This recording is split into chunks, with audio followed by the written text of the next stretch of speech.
அனைவருக்கும் வணக்கம். இன்றைக்கி மார்ச் 24, 2025 திங்கட்கிழமை. தினமணியில் இருக்கிற முக்கியமான நியூஸஸ் என்னென்னு பார்ப்போம். பயண சந்தை புதிய வணிக வாய்ப்புகளை ஏற்படுத்தியுள்ளது. அமைச்சர் ராஜேந்திரன் தெரிவிச்சிருக்காரு. தமிழக அரசின் சுற்றுலாத்துறையில் நடத்தப்பட்ட பயண சந்தை புதிய வணிக வாய்ப்புகளை ஏற்படுத்தியுள்ளதாக சுற்றுலாத்துறை அமைச்சர் ராஜேந்திரன் தெரிவித்துள்ளார். சுற்றுலாத்துறை சார்பில் சென்னை வர்த்தக மையத்தில் தமிழ்நாடு பயண சந்தை மார்ச் 21 நடைபெற்றது.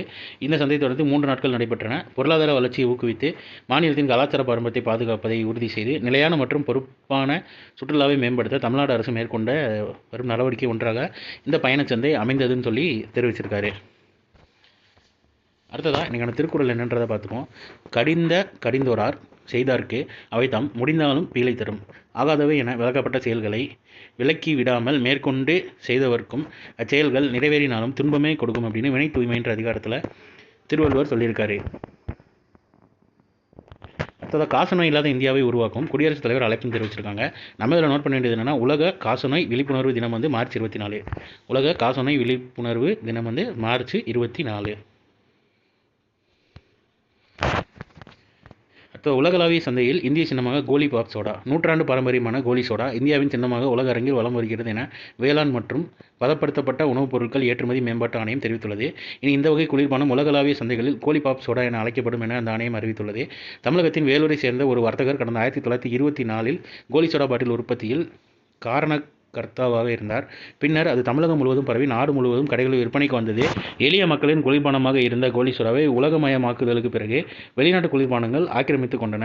கோலி சோடா உற்பத்தியாளர்கள் எண்ணிக்கை குறைந்து வந்த போதிலும் தற்போது அவை நவீனப்படுத்தப்பட்டு சந்தையில் விற்பனையாகிறது. மத்திய வர்த்தக மற்றும் தொழில்துறை அமைச்சகத்தின் கீழ் செயல்படும் வேளாண் மற்றும் பதப்படுத்தப்பட்ட உணவுப் பொருட்கள் ஏற்றுமதி மேம்பாட்டு ஆணையம் இந்த பாரம்பரிய குளிர்பானம் கோலி பாப் சோடா என்று அழைக்கப்படும் என அறிவித்துள்ளது.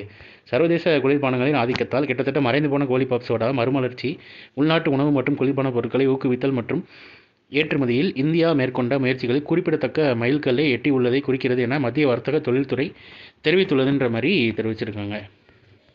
அப்புறம் நேற்று நடந்த ஐபிஎல் மேட்ச்சில் நோட் பண்ண வேண்டியது என்னென்னா, கிரிக்கெட் சம்மந்தமாக கொஸ்டின்ஸ் ஒருவேளை கேட்டாங்கன்னா, இந்த ஆட்டத்தில் இரு அணிகளின் ஸ்கோர்களை கூட்டு 528. ஐபிஎல் வரலாற்றில் இந்த அணிகள் மோதிய ஆட்டங்களையே இதுவே அதிகபட்சமாகும் அப்படின்ற மாதிரி தெரிவிச்சிருக்காங்க. ஒன்றில் ஹைதராபாத் 286 எடுத்திருக்காங்க.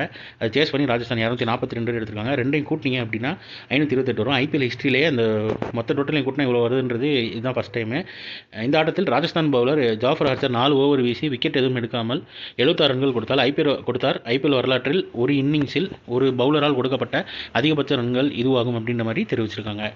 சும்மா பார்த்து வச்சுக்கோங்க, அவங்க பேர் பார்த்துங்க, ஜாஃபர் ஆர்ச்சர். அந்த ரெண்டுமே கூட்டுத்தொகை 528. 2025 கேட்டாங்கன்னா 528. 24 இதே மாதிரி ஒரு ஸ்கோர் இருக்கும். ஸோ இன்றைக்கான நியூஸஸ் அவ்வளோதான். இதோட ஷார்ட்டர் வெர்ஷனாக 1 மினிட் கரண்ட் அஃபேர் நம்ம சேனலில் இருக்குது. வேணும்னா யூட்டிலைஸ் பண்ணிக்கோங்க. மேலும் இன்னொரு நியூஸ் வீடியோவில் சந்திப்போம். தேங்க்யூ.